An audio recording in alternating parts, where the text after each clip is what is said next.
नमस्कार, मैं हूं निरंजन कुमार और मेरे इस यूट्यूब मंच पर आप सभी का स्वागत है। उत्तराखंड एक पर्यटन स्थल है और एक पर्यटन स्थल को पर्यटकों की ज़रूरत होती है, सैलानियों की ज़रूरत होती है, क्योंकि ये पूरा जो इलाका है उत्तराखंड का वो देवभूमि है और यही वजह से देश और दुनिया भर के जो लोग हैं वो सालों भर यहाँ पर घूमने के लिए आते हैं। लेकिन उत्तराखंड में पर्यटन स्थल की आड़ में रिजॉर्ट संस्कृति के जरिए जो बैंकॉक बनाने की कोशिश की जा रही है, इस संस्कृति पर तुरंत लगाम लगनी चाहिए। अगर ऐसा नहीं हुआ तो आने वाले दिन में जब विस्फोट होगा तब राज्य सरकार को संभालना बहुत मुश्किल हो जाएगा। क्योंकि ये बात मैं इसलिए कह रहा हूँ कि इसी रिजॉर्ट संस्कृति के जरिए एक लड़की की हत्या हो गई है, एक रिसेप्शनिस्ट की हत्या हुई है, जिसके बाद से उत्तराखंड में बवाल मचा हुआ है। और ये बवाल इसलिए भी मचा हुआ है क्योंकि जो हत्यारा है, जिसके ऊपर आरोप लगा है, वो बीजेपी का एक कद्दावर नेता है जो उत्तराखंड का ही रहने वाला है और उसी के बेटे का रिजॉर्ट है। और उसी रिजॉर्ट में वो 19 साल की लड़की एक रिसेप्शनिस्ट का काम करती थी। और कारण क्या है उसकी हत्या का, वो ज़रा आप सुन लीजिए। उसकी हत्या का कारण ये है कि रिसेप्शनिस्ट ने ये आरोप लगाया था अपने मालिक पर कि उसके मालिक ने ग्राहकों को संतुष्ट करने के लिए कहा था, एक्स्ट्रा टाइम देने के लिए कहा था, उसके साथ अवैध संबंध बनाने के लिए कहा था। लेकिन वो लड़की जो अब इस दुनिया में नहीं है, उसने ऐसा करने से इनकार कर दिया था। उसने अपने मालिक से ये कहा था कि वो वेश्यावृत्ति नहीं करना चाहती है। और नतीजा ये हुआ कि उस लड़की की हत्या कर दी गई, उसको जिंदा उसको नहर में फेंक दिया गया, जो 5 दिन के बाद उसकी लाश आज मिली है। और इसी को लेकर के पूरे उत्तराखंड में बवाल मचा हुआ है। और ये बात सोशल मीडिया के जरिए जैसे ही आप फैली आग की तरह, वैसे ही बाकी जगहों पर भी इसको लेकर के कड़ी कार्रवाई की मांग उठने लगी है। लेकिन देखिए, ये जो कुछ भी हुआ है अभी, इसमें अगर पुलिस समय रहते अगर इसकी जांच कर लेती तो शायद वो लड़की बच जाती, उसकी हत्या नहीं होती। लेकिन पुलिस भी कहीं ना कहीं इस पूरे मामले में वो जो उसकी भूमिका होनी चाहिए, जिस तरह से त्वरित जांच करनी चाहिए थी, वो जांच उन्होंने नहीं की, जिसका नतीजा ये हुआ कि वो लड़की अब इस दुनिया में नहीं है, उसकी हत्या कर दी गई। और देखिए, जब पुलिस ने आरोपी को गिरफ्तार किया, पुलकित आर्य, जिसके नाम पर ये रिजॉर्ट है, जिसका रिजॉर्ट कहा जाता है, और उसी के पिता उत्तराखंड सरकार में मंत्री थे, विनोद आर्य उनका नाम है, और उनका एक बेटा और भी जो राज्य सरकार में ही अहम पद पर था, जिसको अभी हाल ही में, मतलब इस घटना के बाद राज्य सरकार ने दोनों को, यानी कि बेटा को और उसके बाप को, जो आरोपी है उसके एक भाई को और उसके बाप को, पार्टी ने, बीजेपी ने उसको पार्टी से निष्कासित कर दिया है। देखिए, ये सारी जो कवायद हुई है, उस कवायद के पीछे सिर्फ एक ही कारण है कि हत्या के बाद से जब पीड़ित लड़की जो थी, उसके माँ फादर जब अपनी बेटी की छानबीन में जुट गए, अपनी खोज में जुट गए, वो थाने से लेकर के रिजॉर्ट तक चक्कर लगाते रहे, और जब उसका कुछ पता नहीं चला और ये बात जो है सोशल मीडिया के जरिए जैसे ही आगे बढ़ी, जैसे ही आग लगी, उसके बाद से राज्य सरकार भी एक्टिव हो गई, पुलिस भी एक्टिव हो गई और तुरंत आरोपी को भी गिरफ्तार कर लिया गया।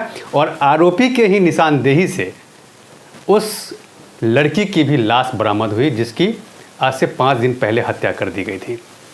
उसे नहर में फेंक करके उसकी जान ले ली गई थी।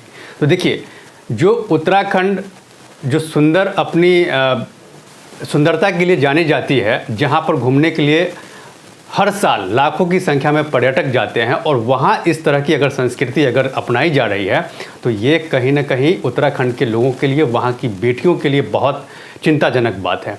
आज भले राज्य सरकार हो या फिर दूसरे जो राज्य सरकार के साथ साथ दूसरी पार्टी के नेता इस बात को लेकर के राजनीति करे या अफसोस जताए, लेकिन समय रहते अगर इस पर जांच हो जाती, पुलिस अगर इस समय रहते इस पूरे मामले पर अगर एक्टिव रहती और जांच कर लेती, तो शायद वो लड़की बच सकती थी।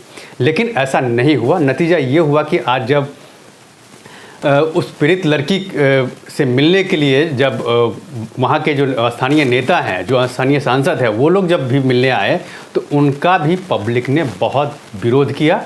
और इस विरोध का ही नतीजा है कि जो रिजॉर्ट था, आरोपी का जो रिजॉर्ट था, उस रिजॉर्ट को राज्य प्रशासन ने बुलडोज़र से ध्वस्त करवा दिया। और इसके साथ साथ जितने भी जो रिजॉर्ट हैं ऋषिकेश में, हरिद्वार में या फिर बाकी जगहों पे, उनके खिलाफ ही एक जांच कमेटी बिठा दी गई कि अवैध तरीके से जितने भी रिजॉर्ट बने हुए हैं उन सभी रिजॉर्ट को तोड़ दिया जाए। और इस पूरे मामले में जो उस रिसेप्शनिस्ट की जो हत्या हुई है उसको लेकर के राज्य सरकार ने एक SIT गठित कर दी है और वो जांच करेगा कि आखिर ये हत्या जो हुई, हत्या से पहले उसके साथ कुछ गलत तो नहीं हुआ, उसके क्या कारण थे, या फिर उसको मार करके उसको नहर में फेंका गया या फिर जिंदा उसको नहर में फेंक दिया गया।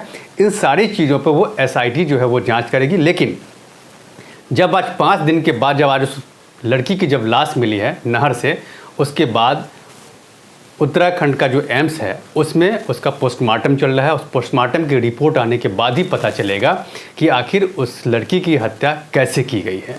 और देखिए, इस पूरे मामले पर जब राज्य सरकार ने जो आरोपी है पुलकित आर्य, उसके जो पिता है विनोद आर्य और उनके भाई को पार्टी से निकाल दिया गया, निष्कासित कर दिया गया, उसके बाद जब मीडिया ने उनका रिएक्शन जानना चाहा विनोद आर्य से, जो पीड़ित के पिता हैं, तो वो क्या कह रहे हैं कि वो उन्होंने खुद इस्तीफा दे दिया है ताकि जांच में किसी तरह की कोई गड़बड़ी नहीं हो। और अपने बेटे को लेकर के ये कहा कि उनका बेटा तो ऐसा था ही नहीं, वो ऐसा कर ही नहीं सकता है। ये बात बोल रहे हैं। आप खुद सुनिए कि विनोद आर्य, जो पुलकित आर्य के पिता हैं, जिनको पार्टी ने निष्कासित कर दिया है, उनकी जुबानी ज़रा सुनिए कि वो क्या कह रहे हैं। नहीं, पुलकित आर्य मेरा बेटा था, लेकिन काफ़ी दिनों से मुझसे अलग रह रहा था और हम जिम्मेदार लोग हैं और हमने ये तय किया कि जब तक जांच पूरी ना हो और हमारे पद का दुरुपयोग ना हो, इस कारण से मैंने कल जो है वो अपनी भारतीय जनता पार्टी के सभी पदों से त्यागपत्र दे दिया है। और अब हमारे से कोई भी जांच है उसमें हम पूरा सहयोग करेंगे। हम चाहते हैं कि दूध का दूध और पानी का पानी रहे और अंकिता को भी इंसाफ मिले और पुलकित आर्य को भी इंसाफ मिले। ऐसी कोई हरकत, कभी कहीं अपराध में कोई उसका नाम नहीं आया और अभी भी कोई ऐसी बात नहीं है। लेकिन जो भी जांच में उसमें आएगा हम उसमें सहयोग करेंगे पूरा। देखो, ये तो कुछ भी कहेंगे, लेकिन ऐसा कोई बात है नहीं, मेरी जानकारी में ऐसी कोई बात नहीं आई। वो सीधा साधा बालक है, अपनी काम से काम ध्यान रखता है, बिजनेस में अपना काम है उसका। पार्टी ने आज आपको और आप अंकित दोनों को निष्कासित कर दिया, आयोग से भी हटा दिया है। नहीं, मेरी जानकारी में नहीं। तुमने तो कल ही अपना त्यागपत्र दे दिया था। अंकित को हटाया गया है। अंकित ने भी कल अपना त्यागपत्र दे दिया था और मैंने भी कल अपना त्यागपत्र दे दिया था, इसी बात के लिए कि भाई कहीं जांच प्रभावित न हो। वहाँ जो आपके जो रिजॉर्ट बना हुआ था, क्या लीगल है वो? बिल्कुल लीगल है। कहा जा रहा है कि फैक्ट्री के नाम पे उसको नहीं फार्मेसी के नाम पे। यहाँ पर एक बात जो मैंने आपको शुरू में ही बताया था कि रिजॉर्ट जो संस्कृति है, इसके जरिए जो बैंकॉक बनाने की कोशिश की जा रही है उत्तराखंड को, इससे वहाँ के लोगों को बचना होगा। नहीं तो ये अगर हालात रहे तो आने वाले दिनों में बहुत सारी लड़कियाँ इसकी शिकार हो सकती है। और उत्तराखंड में समय समय पर ये खबरें आती रहती है कि वहाँ लड़कियाँ गायब हो रही हैं। तो आप समझ लीजिए कि गायब जो हो रही हैं लड़कियाँ, उसके पीछे कहीं ना कहीं ये रीज़न है। और अब जो है वहाँ के जो ग्रामीण हैं, वहाँ के जो नागरिक हैं, वो इस बात को लेकर के सवाल उठा रहे हैं कि जिस तरह की हत्या अभी की गई है उत्तराखंड के इस रिजॉर्ट में, उसी तरह से बाकी लड़कियों की भी हत्या की गई होगी। तो देखिए, अब ये सरकार को तय करना है, वहाँ के लोगों को तय करना है कि किस तरह की संस्कृति वो अपने यहाँ लागू होने देना चाहते हैं। क्योंकि उत्तराखंड की जो संस्कृति है बहुत ही बेहतर संस्कृति है और देवभूमि का इलाका है। और यही वजह है कि तमाम लोग जो हैं वो उत्तराखंड जाने की सोचते हैं, उत्तराखंड घूमने की सोचते हैं। क्योंकि केदारनाथ हो, बद्रीनाथ हो या फिर दूसरे जितने भी तमाम जो सुंदर इलाके हैं, उनको लोग घूमना पसंद करते हैं। तो उत्तराखंड क्या है? पर्यटन स्थल है और पर्यटन स्थल को सैलानियों की ज़रूरत है।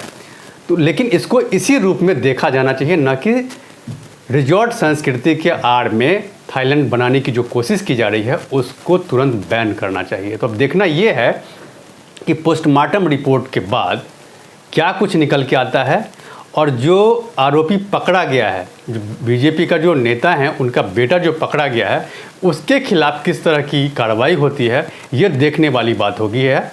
उन सारी चीज़ों पे मेरी नज़र बनी हुई है। आप मेरे साथ बने रहिए और अब तक अगर आपने मेरे इस यूट्यूब मंच को सब्सक्राइब नहीं किया है तो प्लीज़ सबसे पहले आप मेरे इस यूट्यूब चैनल को सब्सक्राइब कीजिए, लाइक शेयर और कमेंट ज़रूर कीजिए। इसमें एक कमेंट बॉक्स है जिसमें जाकर के आप इस मुद्दे से रिलेटेड अपने सवाल कर सकते हैं, जिसका जवाब मैं आपको दूंगा।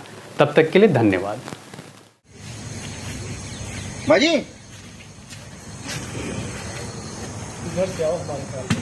तो चल रहे हो?